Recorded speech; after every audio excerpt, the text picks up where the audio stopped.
Assalamu alaikum wa rahmatullahi wa barakatuh. Dear students, welcome once again to this online lecture series. And today, in this video lecture,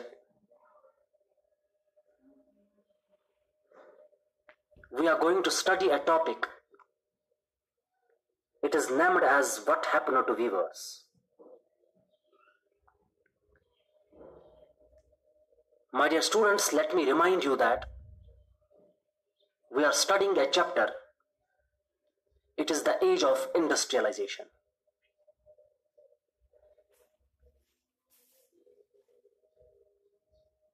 And in the last video lecture of this chapter, we discussed a topic that is the age of Indian textiles. And in that video lecture, I told you people that when there were no industrial machines, the international market was dominated by Indian handmade goods. It was because of the fine quality of Indian textiles. This process involved a number of Indian merchants. But it was by 1750s, this network of Indian merchants was breaking down because many European companies gained power and got the monopoly rights of trade. And today, in the topic What Happened to Weavers, we will study about the different conditions of the Indian weavers.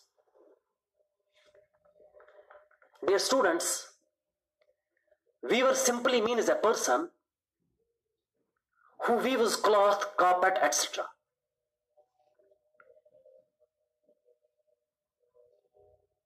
The East India Company was able to hold a good grip over India. This was seen after 1760. But this did not affect the weavers of Indian country in the beginning.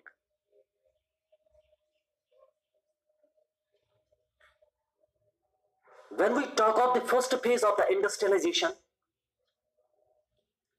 the British cotton industry had not grown.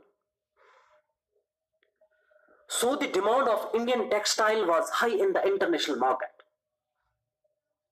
Therefore, British initially focused only on expanding textile exports from India. The East India Company was able to gain a political power over Bengal. That was seen in 1760s and 1770s.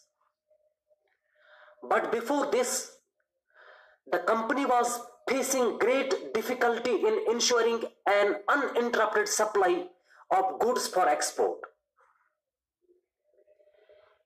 It was so because at that time there were so many other European companies which were present with the same intentions, such as French, Dutch, Portuguese, and even the local leaders. So here we can say that there was a great competition among the buyers, whereas it was a golden period for the weavers and merchants, as they could earn a best price for their products.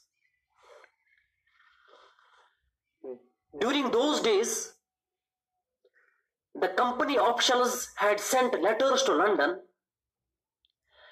describing their difficulty of supply and high prices of the goods.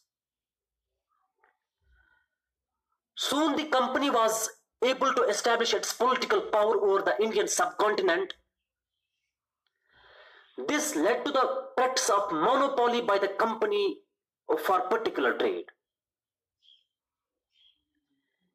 It developed a system, that means East India Company developed a system in which it could eliminate the competition and ensure a regular supply of textiles. Right? For this, the Britishers took various steps. Dear students, I will recapitulate for you so that you can understand clearly. In order to develop a system in which Britishers want to eliminate or end up the competition and ensure a regular supply of textiles, Britishers took various steps. I will explain you two steps. Step first, the company removed the local leaders and brokers from the whole process. This means that they established direct contact with the weaver. For doing this, they appointed a servant, or I can say they appointed a paid servant. He was known as Gomastha. And the duty of the Gomastha was to supervise the weavers, to collect supplies, and examine the quality of the cloth. A paid servant known as Gomastha was appointed, and the duty of the Gomastha was to examine the quality of the cloth, supervise the weavers, and collect supplies from the weavers. Right? That is step number first. And step number second, the company also made this rule that the company weavers will not contact any other buyer. So in order to materialize this, they started giving them advances. Right? After placing order, some loans were provided to the weavers which they had to use for weaving a cloth, which was later on handed over to the Gomastha. By doing this, they could not deal with any other person. Right? As the weavers were getting loans and the demand of Indian textile was increasing, the weavers leased out their small holdings in order to carry out the weaving. Their families also helped them, as it required a great manforce to do the job. But soon the whole scenario changed. There were the reports of clashes between the Gomasthas and the weavers. And the reports of the clashes between Gomasthas and the weavers started coming from the weaving villages. Earlier, the merchants were the local leaders who had good relationships with the weavers. They used to help them in their hour of need. But the Gomasthas were the outsiders. They were harsh and they were arrogant. They used to take help of peons and sepoys in order to punish the weavers if they make any delay in their work. Moreover, the weavers started facing various problems as they were bound to a single buyer because of the loans received from the company. Right? Now what happened to them? Their incomes were low and their life was miserable. Dear students, we are discussing what happened to the weavers, or I can say the conditions of the weavers. In many places like Bengal, weavers left their villages and revolted against the company and its officials. Right?